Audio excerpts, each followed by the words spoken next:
बोलो से प्राणनाथ प्यारे की जय, सतगुरु महाराज की जय। बंदो सतगुरु चरण को करूं सुप्रेम प्रणाम।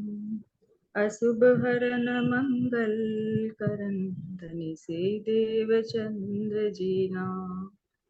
श्री प्राणनाथ निज मूलपति श्री मेराज सुनाम। तेज कुंवरी श्यामा जुगल को पल पल करूं प्रणाम, पल पल करूं प्रणाम। बोलो श्री प्राणनाथ प्यारे की जय।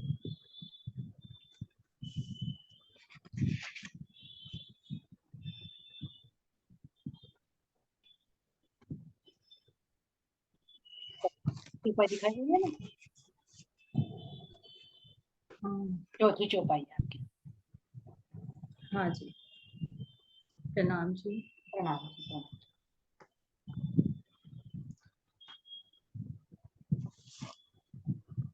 लोक लाज मर्यादा छोड़ी तब ज्ञान पदवी पाई। एक आग ज्यों छोटी बुझाई त्यों दूजी मोटी लगाई, त्यों दूजी मोटी लगाई। इसका अर्थ दे दीजिए दीदी। हाँ, नीचे दिखाई दे रहा, नीचे से शुरू है यहीं से। नीचे नहीं आया, अब देखो, अर्थ नहीं आ रहा है। आपने जूम तो नहीं किया ना, कहीं जूम तो नहीं कर रखा आपने? नहीं कर रखा, नहीं। हाँ, मुझे तो नजर आ रहा है। आप देखिए, यहाँ से लिखा हुआ नहीं सीखे नीचे। तुमने लोक लज्जा तथा कर्म कांड की मर्यादा को छोड़कर ज्ञानी कहलाने की शोभा पाई है। गृहस्थी की छोटी आग को तो तुमने बुझा दिया, किंतु महंती की दूसरी बड़ी आग को गले से लिपटा लिया। भावार्थ, गृहस्थ जीवन में सामाजिक मर्यादाओं को तथा धर्म के नाम पर होने वाले कर्म कांडों को पालन करना पड़ता है। सच्चा विरक्त एवं ज्ञानी वही है जो इन सब का परित्याग कर दे। महंत बनने के बाद सांसारिक प्रतिष्ठा एवं शिष्यों की संख्या बढ़ाने का मोह और अधिक बढ़ जाता है, जो गृहस्थी की जिम्मेदारियों से भी अधिक बंधन वाला होता है। इसे ही बड़ी आग कहा गया है।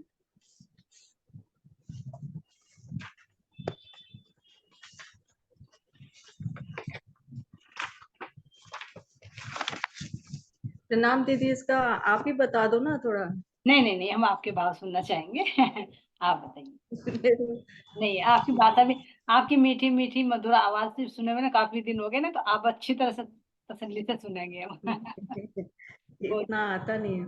अच्छा ठीक है। यहाँ चिंतामणि को प्रबोध करके श्री महामती जी कह रहे हैं, तुम गृहस्थी संसार से मुख मोड़कर साधु बने तो ज्ञानी बन गए, है ना। मान मर्यादा में लग गए, हजारों शिष्य बनाकर उनका गुरु बनकर बैठ गए कि मैं बड़ा हूँ, मैं श्रेष्ठ हूँ, मैंने पहाड़ों में गुफाओं में बैठकर ज्ञान प्राप्त किया है। तो फिर साधु बनने का क्या फायदा? तुमने तो संसार को छोड़कर छोटी सी चिंगारी को बुझाकर मान मर्यादा की बहुत बड़ी चिंगारी लगा ली, हजारों शिष्यों के गुरु बन गए ना। तो ये हम सब के लिए सिखापन है कि घर परिवार में रहते हुए धनी ने मेहर करके हमें संसार में भी मतलब माया से निकालकर अपने चरणों से जोड़ा है। वाणी दी हमें, लेकिन हमने दुनिया की मतलब लोग लाज छोड़ दी, संसार के कर्म कांड को छोड़ दिया। हम मोमिन है, हम मोमिन है बोलने लगे, लेकिन हम बने तो नहीं ना। उल्टे हम ज्ञानी बन गए। वाणी पढ़कर इतना ज्ञान आ गया, इतना अहंकार आ गया कि माया जैसे वही बात है कि हम माया की एक छोटी आग बुझाकर मान प्रतिष्ठा की बड़ी आग हमने लगा ली। तो इससे हमें अपनी निस्बत पहचान कर हमें धनी के चरणों से जुड़ना था, प्रेमी बनना था, लेकिन हम ज्ञानी बन गए। तो जैसे एक चौपाई है ना, जैसे कि बुजरे की मारे रे साजी, बुजरे की मारे, जिन सीख लई बुजरगी उसे तो फिर कोई ना उबारे। जी तो ये मान प्रतिष्ठा की जो चिंगारी है ना, ये सबसे बड़ी आग है संसार में। इससे क्या है ना, खोवे जोश बंदगी खोवे और खोवे साहिब की दोस्ती। तो इतनी बड़ी बात धनी ने कह दी है ना। हमें प्रेमी बनना था, लेकिन हम मान प्रतिष्ठा में बुजरगी में इतना उलझ गए कि फिर हम क्या ना सब कुछ खो देंगे। और आप बताएं दीदी। जी नहीं, आपने बिल्कुल सही बताया है। आपने नहीं नहीं, आप ये सुंदर एक चिंतामणि जी तो एक माध्यम है सुंदर साथ जी, लेकिन ये हम सबके लिए सिखापन है ना। तो ग्रस्त अच्छा। ग्रस्त में भी दिखा दे कि वैरागी किसको कहा गया है, जो कर्म कांड के पालन करने होते हैं, मर्यादा में बंद कर, क्योंकि फिर तीनों गुणों में रह जाएंगे, परवा मर्यादा पुष्ट, है ना। तो इसलिए ज्ञानी हाँ जी। होते जो इनको समझते हुए इनको त्याग। और दूसरा जो बताया नशा जी, ये भी बहुत बड़ा हमारे लिए सिखापन है, जो आपने बिल्कुल एक्यूरेट बात कही ना, कि ये जो हमें तारतम्यवाणी प्रकाश मिला है, ये हमें ना तो पैसा कमाने के लिए मिला, ना ये ज्ञानी बनने के लिए मिला, ना ही ये हमें किसी ऊंचे पद प्रतिष्ठा के लिए मिला। ये किसके लिए आया है? प्रेमी बनने के लिए, ताकि हम अपने आप को पहचान सके, संसार की वास्तविकता को पहचान सके, अपने प्रियतम को पहचान सके, निष्पत को पहचान सके, और फिर उसी इश्क में डूब जाएं जिस इश्क में हम रहे। लेकिन उससे विपरीत हो जाते हैं सुंदर जी, बहुत इंपॉर्टेंट है ये हमारे देखना, ये चीज को इसको, है ना। तो अगर हमारे पास में मान लीजिए ज्ञान आ गया, फिर हम कहीं मंदिर के भी या कहीं के भी महंत बन जाते हैं सुंदर जी। तो जैसे ही पद मिलता है, तो पद के मिलते ही क्या होने लगता है, भाई संसार तो सुंदर साथ है, वे तो क्या करेंगे, हमें जानेंगे ना, पहचानेंगे, जी। और संबंध भी जोड़ना चाहेंगे। तो वहां सांसारिक प्रतिष्ठा एक आड़े आड़े हाँ जी। है ना। और फिर जब प्रतिष्ठा मिलती है, तो ये देखिए सुंदर सा पहले भी आ चुका है कैसे, जब परमहंस महाराज जी ने कहा था कि ये परम पद से गिराने वाला है, उसमें सारी चीजें आती है, चाहे इसमें प्रतिष्ठा हो, संचारित प्रतिष्ठा, और चाहे फिर शिष्यों की संख्या बढ़ाने की बेमन लोग क्यों ना। ये देखिए अब कैसे है बंधन का जी। कारण, हमारे मान लीजिए हम अपनी फैमिली में है, तो फैमिली में होने के बाद में हमारी क्या हो जाते हैं, एक सर्किल है, लिमिटेड, है ना। हमारा 5 आदमी से, कुछ रिलेटिव है 10 आदमी से ज्यादा क्लोजली होंगी। लेकिन अगर हम हम्म। महंत बन गए और फिर हमें ज्ञान मिल गया, हमारे शिष्य हो गए, तो और इच्छा बढ़ने लगती है, लाभ से लोभ बढ़ता है ना।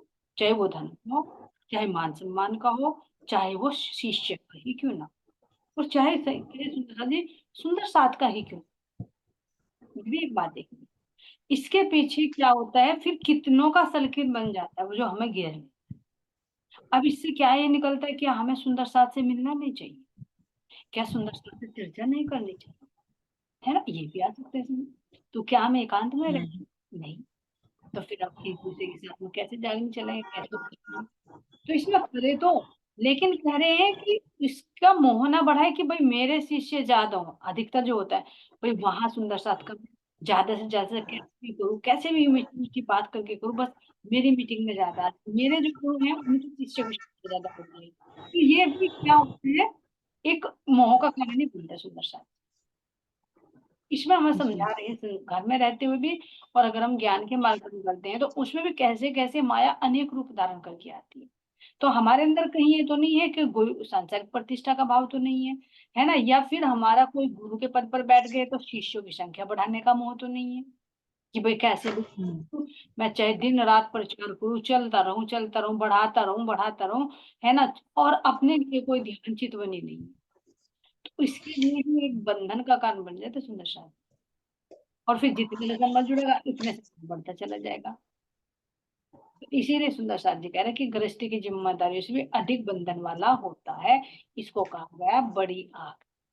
परिवार में अगर 10 मेंबर हैं, उनके प्रति मोह है, और शिष्य तुम्हारे 1000 हो गए, तो उनके प्रति कितना मोह बढ़ जाता है।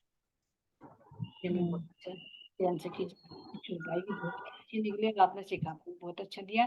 तो ये राज्य महाराज जी ने एक एक चीज खोल के सुंदर साथ जी हमें इस माया का दिखा देते, जो आपने कहा कि बुजरकी मारो तो चल गई, बुजरकी मारो, है ना। यहाँ बुजरकी लेने के लिए नहीं आए हम, यहाँ पर ज्ञान बनने हम्म। के लिए नहीं आए। जैसे चिंतामणि जी बैठ गए थे कबीर पंथियों के गादीपति, तो धामधनी कह रहे तुम ये करने के लिए आए थे कि हम महंत बनने के लिए आए हो, कि तुम यहाँ पर कोई गुरु बनने के लिए आए हो, कोई शिष्य बनने के लिए आए हो क्या?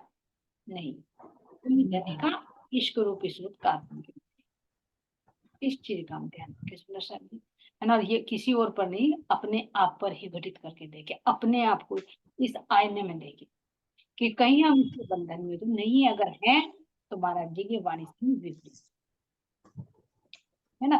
तो ये धैर्य रखे। धामधनी जो आपने इस तरह का कार्य लेना है, एक से जोड़ना है, दो से जोड़ना है, तीन से जोड़ना, नहीं भी जोड़ना है ना, तो वो भी आप, बस ये पागल ना बने कि मैं वहां भी जाऊं वहां भी जाऊं, और सबको बस अपने में झूठ बोलकर, कैसे भी मान बढ़ाई करवा कर, कैसे भी लोभ लालच देकर बस मैं अपने में खींचू, ये भी कोई बात। और अपने में भी ना खींचू, मैं अपने गुरु की तरफ को खींचू, कि भाई सब इधर उधर से छोड़कर और बस मेरे गुरु की शरण में आए, है ना, हमारे आश्रम में, हमारे मंदिर में। तो ये सुंदर सा बंधन का कारण जो एक बहुत डीपली लेना है, है ना। तो ये बहुत कारण होता है सुंदर साथ जी, इसमें क्या होती है, हमारे अंदर ईर्ष्या द्वेष की भावना पनपती है। मान लीजिए जैसे अंजू से कीजिए, एक बार कह रही थी कि भाई हम किसी की मीटिंग में जाते ना जाएं, तो वो क्या करते कि जैसे भाई बंधन में बांध दी हो। तो क्यों भाई, सब डिपेंड है ना अपने आप, सेल्फ डिपेंड होना चाहिए, कोई बंधन थोड़ी ना होना चाहिए। जिसकी जहां मर्जी वहां चले, लेकिन जो मेरी आत्मा का संबंध है परमधाम का, वो मेरी आत्मा कहीं नहीं जाएगी, वो धनी के कार्य करेगी। किसी किसी के पीछे ना भागे, तो इस बंधन से मुक्त रह सकते हैं सुंदर शाह जी, है ना। जैसे कि बहुत अच्छा है। चले तो सुंदर शाह जी, अच्छा अंजू से खींचिए आप, एक मिनट मुझे दिखाई देगी। हाँ।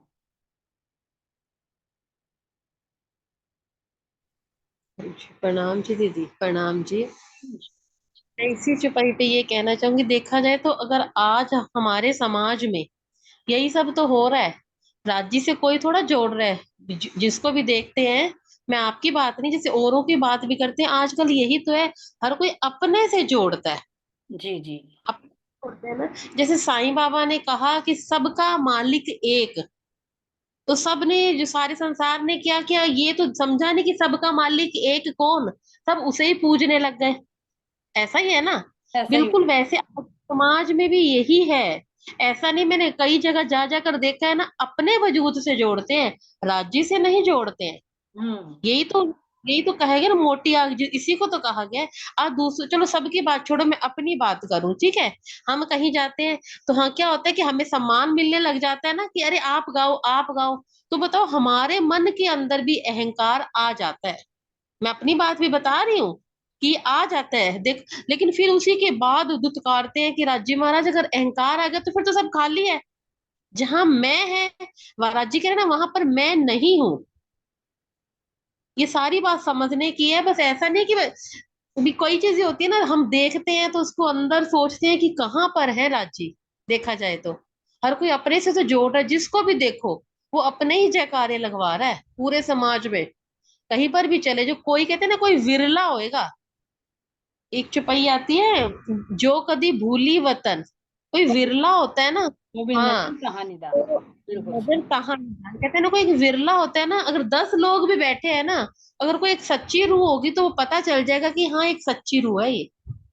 और ऐसा भी नहीं है कि देखो राज्य ने क्या क्या कोशिश नहीं की होगी, जहां पर उनकी रूहें आई हैं, तो क्या राज्य ने कोशिश ना की होगी कैसे ना कैसे करके उनको जगाने की।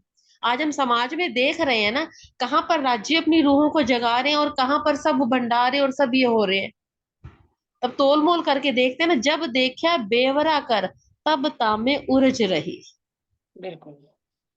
माशूक मेरे, रूह चाहे सिफत करो, सिफत करने का तो मन है, लेकिन कह रहे जब बेवरा तोल मोल करके देखा तो पता चला कि राज्य महाराज आप कहाँ हो, और आप कहाँ, आपकी मेहर कहाँ है, कैसे मेहरों के भंडार, और हम कहाँ पर हैं।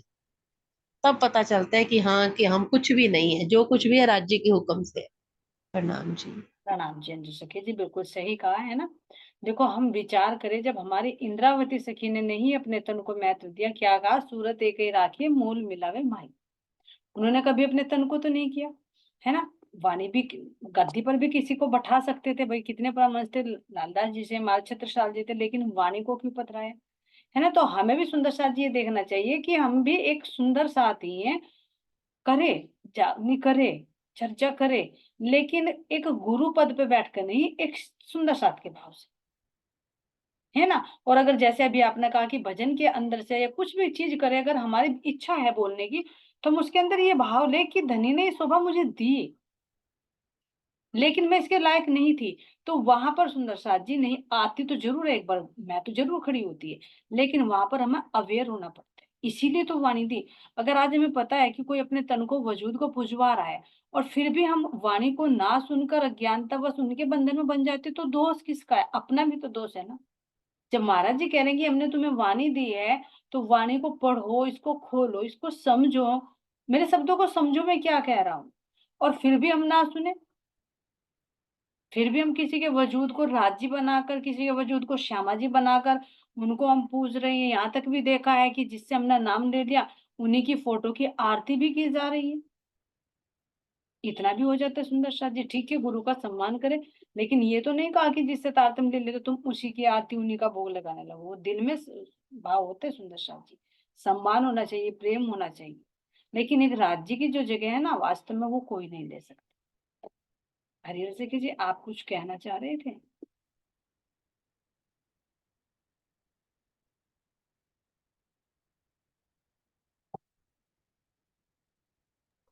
हाँ जी, प्रणाम जी।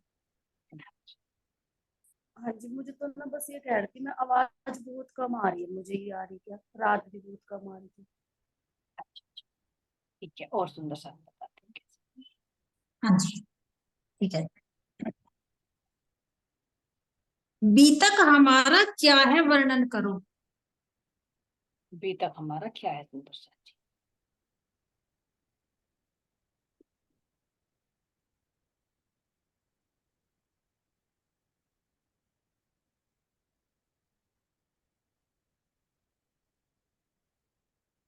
चलिए। हाँ जी, बीतक ना, जैसे हमारा ना दर्पण है, दर्पण चलने का, क्योंकि दर्पण दिखाते हैं ना, दर्पण में हम अपना चेहरा देखते हैं ना कि कैसा है, तो बीतक ना हमारे लिए दर्पण है, उसमें हमें अपनी चलने का सतगुरु महाराज ये बता रहे कि तुम्हें चलना कैसे है। अगर हमें वो बीतक के द्वारा ना बताते, उस दर्पण में ना दिखाते, तो हमें पता ना चलता। जैसा अभी अंजू सखी जी ने भी बोला ना कि सतगुरु अपने से नहीं जोड़ते, परमात्मा से जोड़ते, तो बीतक में हमारे यही तो करा प्राणनाथ जी ने भी, धनी देवचंद्र जी ने भी, और जो समझ सुंदर साथ है उनकी चलने से हमें पता चल रहा ना कि वे राज्य महाराज जी से ही जोड़ा उन्होंने सब सुंदर साथ को, अपने पे नहीं ली ना। मैं धनी देवचंद्र जी ने भी कभी अपने से नहीं कहा ना कि मैं कुछ कर रहा, वे क्या कहती श्यामा महारानी कि मैं कुछ नहीं हूँ, मेरे प्रियतम सब कुछ है, मेरे प्रियतम ही दे रहे मुझे, मेरे प्रियतम ही, अब यानी कि प्रियतम उस प्रियतम से ही जोड़ रहे वे, जिसकी वे खुद अंग ना, क्योंकि उन्हें पता ना हम एक ही अंग है, एक ही तन है, तो वे किससे जोड़ेंगी, अपने अंग से अपने अंग को ही तो जोड़ेंगी ना। तो वो दर्पण से हमें दिखा रहे भी तक हमारा दर्पण। जी बिल्कुल सही है। चलिए नवरंग भाई जी का और भाव सुनते हैं, अगर इससे अलग है तो आप बताइए। जी, ले लो नेक्स्ट। हाँ, अभी बस 1 मिनट, नवरंग भाई जी के पास चल रहे हैं।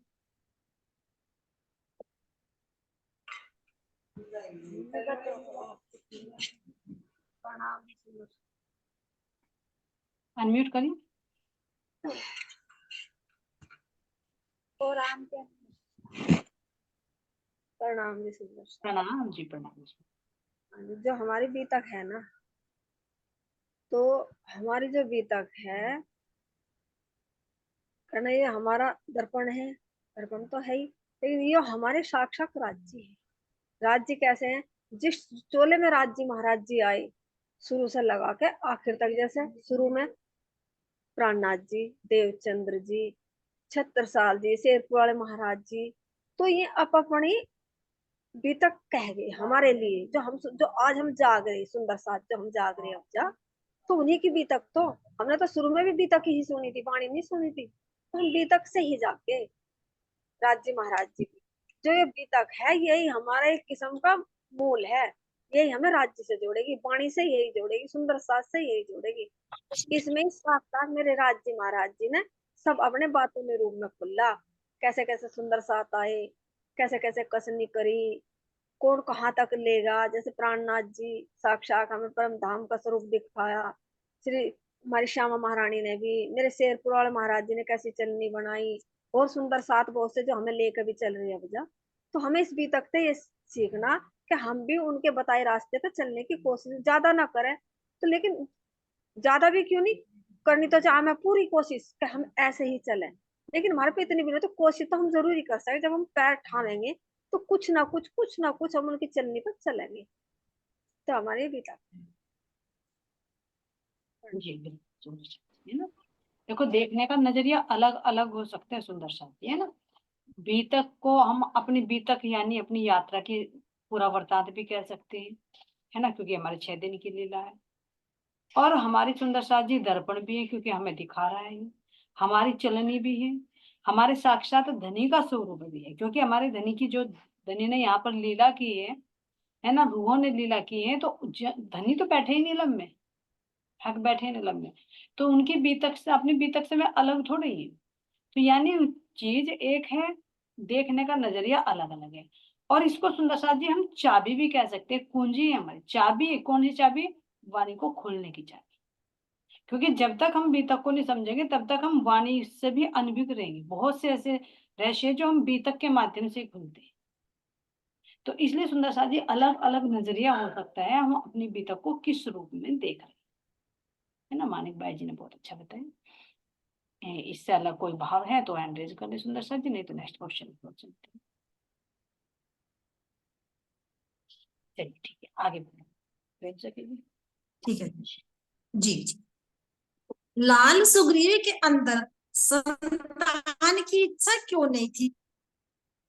अपने अपने भाव प्रकट करे, क्यों नहीं थी इच्छा? और उन्होंने इस पे ध्यान ही क्यों नहीं दिया कि जरूरी हो संतान?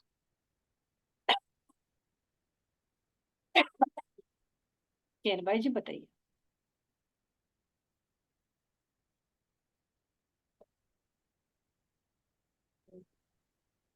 प्रणाम जी।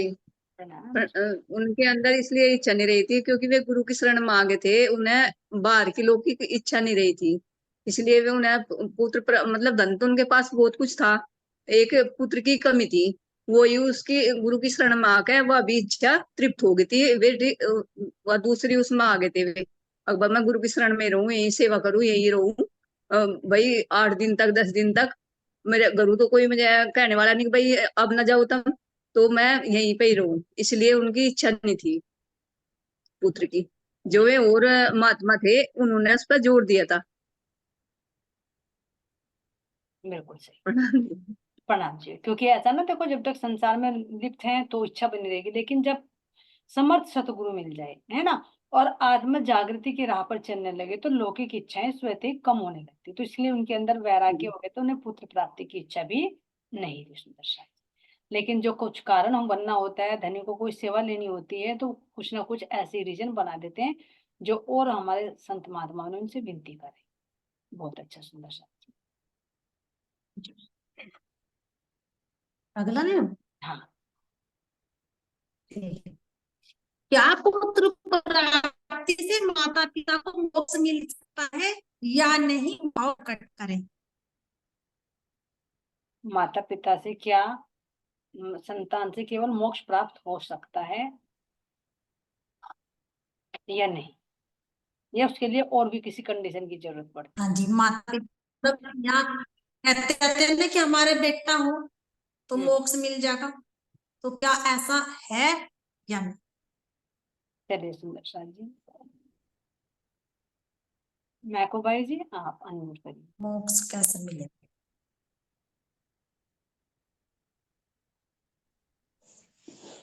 हाँ जी प्रणाम जी। प्रणाम जी। हाँ जी, माता पिता को मोक्ष कैसे मिलेगा? देखो जी, एक मोक्ष तो ये भी है जो यहाँ का पुत्र हो, भाई हम हमारी सेवा करेगा, बुढ़ापे में हमारे काम आऊंगा, एक तो ये हो गया। और एक मोक्ष क्या होगा, माता पिता को, जो बच्चा परमात्मा की लाइन में लग जाएगा, परमात्मा की खोज में लग जाएगा, तो माँ बाप का यानी कि गर्व होगा अपने बच्चे पे। एक माँ बाप को मोक्ष तो जब भी हो जब बच्चा अच्छे यानी कि गुण होंगे उसके अंदर। अगर वो निकम्मा निकल गया तो माँ बाप के मोक्ष हो तो जीते जी मर जा माँ बाप तो। अगर बच्चा लायक निकल जाए तो माँ बाप का मोक्ष जीते जी बच्चा माँ बाप को दुआ दे, क्योंकि वो बच्चा जैसे हमारे गोपाल मणि जी हैं, अपने माँ बापों का कैसे उन्होंने ऐसा नाम रोशन करा, तो जो आज भी उन्हें नाम उनका पुकारा जाना हमारे बीतक के अंदर। जी मेरे तो यही समझ में आया। जी कोई बात नहीं। और आनंद सखी के भाव जानते हैं। हैंड रेज तो किया था शायद इन्होंने। चलिए आनंद सखी जी आप बताइए अपना भाव। प्रणाम जी। देखो जी ये तो राम लोग के पुत्री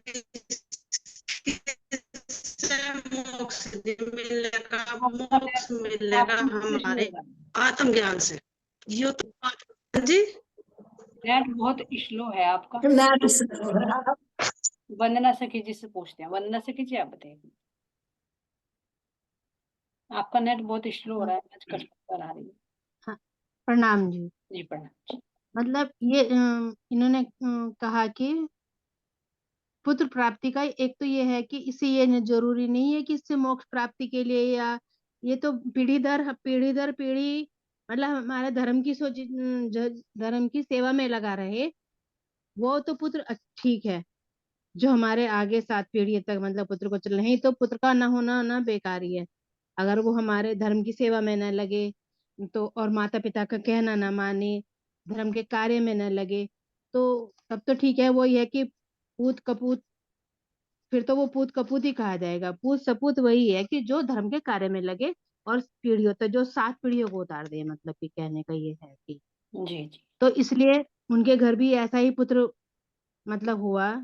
उनके लाल सुग्रीव सिंह जी के यहाँ भी जी जी। उन्होंने, क्योंकि उन्होंने कहा था कि तुम्हारे घर ऐसा पुत्र होगा जो तुम्हारी 7 पीढ़ी को उतार देगा, धर्म के सेवा में लगा रहेगा।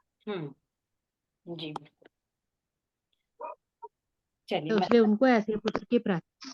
प्रणाम। प्रणाम जी प्रणाम। चलिए मस्तानी सखी जी की ओर भाव देखते हैं। मस्तानी सखी जी आपने क्या लगा।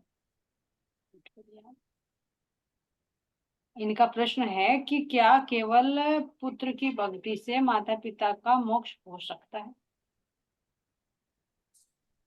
ये मोक्ष तो ऐसे नहीं होता इस देह का, क्योंकि जब हमें यो तन मिला ना बुढ़ापे तक, अगर हम ऐसे ही दंड पीटते रहे और बच्चे ही मतलब बड़े हो गए, सबका ही होता है कि अपना वंश चलाने के लिए, अपनी संपत्ति पीछे संभालने के लिए, उसके लिए होते हैं। अगर हम अपने मोक्ष का करना है तो किसी का भी कार्य कर्म या किसी की पूजा पाठ हमारे काम नहीं आएगी। हमारी देह का मोक्ष जब होगा जब हम परमात्मा की तरफ को चलेंगे, कोई कस नहीं कसेंगे, परमात्मा का ध्यान करेंगे, कोई सतगुरु बनाओगे, उनके चरणों में जाएंगे, यानी कि परमात्मा सतगुरु बनाना पड़ेगा, अपनी चलनी बनानी पड़ेगी। ये मोक्ष तभी होगा ना कि किसी पिंड दान करने से, ना पुत्र के पैदा करने से। हाँ पुत्र होते हैं कि जैसे कि ये देह जाती है छोड़ करके, कि इसको अपनी संपत्ति को कौन संभालेगा पीछे, इसको संभालने के लिए, ना कि हमारे पिंड का हमारे शरीर से कोई मोक्ष नहीं होगा पुत्र से। जी परविता सखी जी बिल्कुल सही बता आपने मस्तानी सखी जी। जी प्रणाम जी। अब जैसा कहवे ना कि दूसरे का खाया हुआ हमारे पेट में नहीं जाने का, तो इसी तरह जैसा हमें अपने लिए, अपने उद्धार के लिए हमें खुद अपने लिए अपने आप करना पड़ेगा, दूसरे का करा हुआ नहीं हमारे काम आने का। ये तो सब कहने की बात है कि यहाँ पुत्र है जो हमें मुक्ति मिल जाएगी, पुत्र हमारा मतलब ये सब कहने की बात है, लेकिन हमें अपने लिए अपने आप खुद करना पड़ेगा, तब हमारा उद्धार होगा। जी बिल्कुल सही बताया। बिल्कुल सही बताया सुंदर साथ जी। क्योंकि ये देखिए चलिए और सुंदर साथ के भी हैंड रेज हैं और भाव सुनते हैं।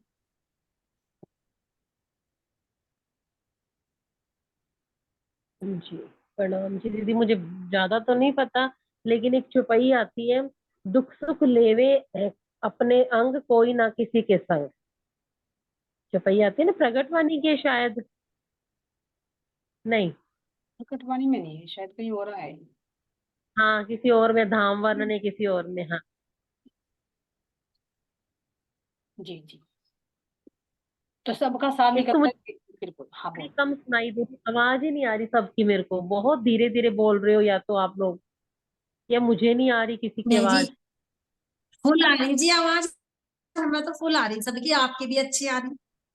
मुझे बारी बारी कान के सिर लगाना पड़ रहा है, पता नहीं, पहले आ रही थी, बीच में किसी का फोन आ गया, उसके बाद आवाज ही नहीं आ रही किसी की, मुझे समझ। दोबारा आप दोबारा से ज्वाइन कर लीजिए। आप अपना फोन चेक करो। हाँ, ऐसा हो सकता है। आवाज, आपकी अच्छी आवाज आ रही भाई है। हमें आ रही आप मुझे तो हमें इतनी। आपकी आवाज बिल्कुल क्लियर आ रही है।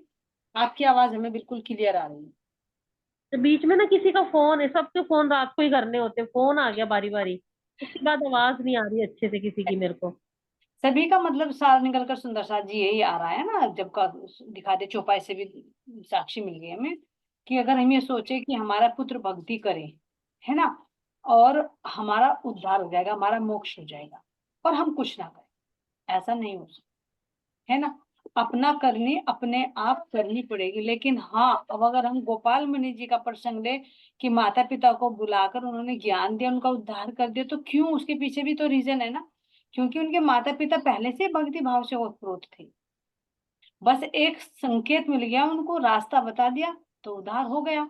अगर वे भक्ति भाव से ओतप्रोत ना होते तो पुत्र कितना भी बड़ा परमहंस क्यों ना बन जाता, माता पिता की कंडीशन फिर भी वही। तो हम सुंदर साथ जी ये ना समझे कि हमारा पुत्र भक्ति में लग जाए तो हमारा फ्री में उद्धार हो जाएगा, नहीं, अपनी कसनी अपने आप करनी पड़ेगी। हाँ, सपोर्टर जरूर हो जाए। इसीलिए हम आप पति पत्नी में भी हो जाते हैं सुंदर साथ जी। अधिकतर पति क्या कहते हैं, अरे तू कर लेना, तेरा किया हुआ मुझे भी मिलेगा। भाई, मेरा खाया हुआ तुम्हारे पेट में जाता है कि बस, तो तुम मत खाओ, मैं खा लूंगी, है ना। देखे तो अगर मिलता है तो ठीक है, तुम्हें भी मिल जाएगा उसके किए का फल।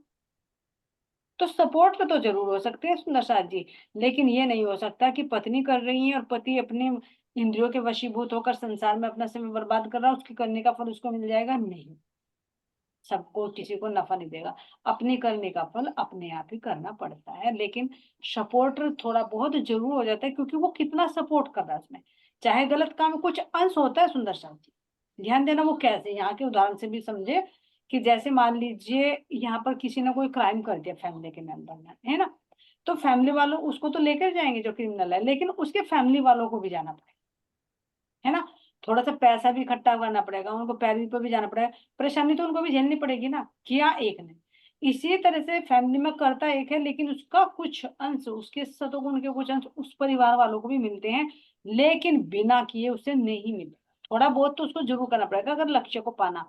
मुक्ति कोई ऐसी चीज नहीं कि छोटी मोटी चीज है। तो ये सुंदर साथ जी है कि हमें उसके लिए अपने खुद प्रयत्न करना पड़ेगा, ना तो पति पत्नी पर डिपेंड रहे, ना पत्नी पति पर डिपेंड रहे, ना अपने बच्चों पर डिपेंड कि भाई पुत्र मिल गया तो हमारा उद्धार हो जाएगा, या पिंडदान कर दिया या दाह संस्कार कर दिया तो भाई हमारा उद्धार हो जाएगा। ये केवल एक भ्रम है सुंदर सा, है ना। चलिए अब आगे चलते हैं नेक्स्ट क्वेश्चन। जी, लाल सुग्रीव के अंदर अपने लिए संतान के बारे में कोई विचार नहीं था। संतों ने उनको सलाह दी, क्या ये सलाह सही है या गलत है, इसमें हमारे क्या भाव। चलिए राजेश्वरी जी के पास चलते हैं। आज राजेश्वरी जी ने बहुत दिन में हैंड रेज किया है ना, उनकी भी बारी आ जाएगी। हेलो, प्रणाम जी। प्रणाम जी। आवाज आ रही है मेरी हाँ अच्छी? जी, आवाज आ रही है, आप बोलिए। जी, मैंने पहले वाले क्वेश्चन के लिए क्या था ना, वो कह रहे थे ना कि हम लोग समय कैसे प्राप्त हो सका औलाद की वजह से, ये कह रही थी कि औलाद की वजह से तो वो कभी प्राप्त हो ही नहीं सकता अगर हमारे हाथ में जागृति ना हो तो। जी, और अब वो ये तो कह हो रही गया। थी, हाँ नहीं होता नहीं उसका कुछ बात है, मैं कुछ और पूछना चाह रही थी उसमें मोक्ष के बारे में। मोक्ष भी तो कई तरह के होते हैं ना भी, हाँ, मोक्ष कई एक तरह शरीर का मोक्ष कई तरह के होते हैं। किस लेवल की बात कर रहे हैं, तो यहाँ पर मोक्ष की बात कर रहे हैं जो गोपाल मुनि जी पे माता पिता को कर, तो बेहद में तो नहीं अच्छा, मिले, है ना। आप बोलिए, जी अपना जी भाव पूरा करिए। कितनी तरह के हैं, आप उनको और एक्सप्लेन कर दीजिए अपनी जी। जैसे एक तो हो गया हमारे स्थूल शरीर का, जो हमारा ये शरीर है, और एक जो हो गया हमारी आत्मा का, एक हो गया हमारे जीव का। तो ये शरीर भी तो है ना, ये शरीर भी तो एक मोक्ष ही मांग है। नहीं, अब हम तो जगत में आए, हम क्या कर दे, अब तो इस शरीर से हमारा कैसा कुछ होगा, कैसा मोक्ष होगा।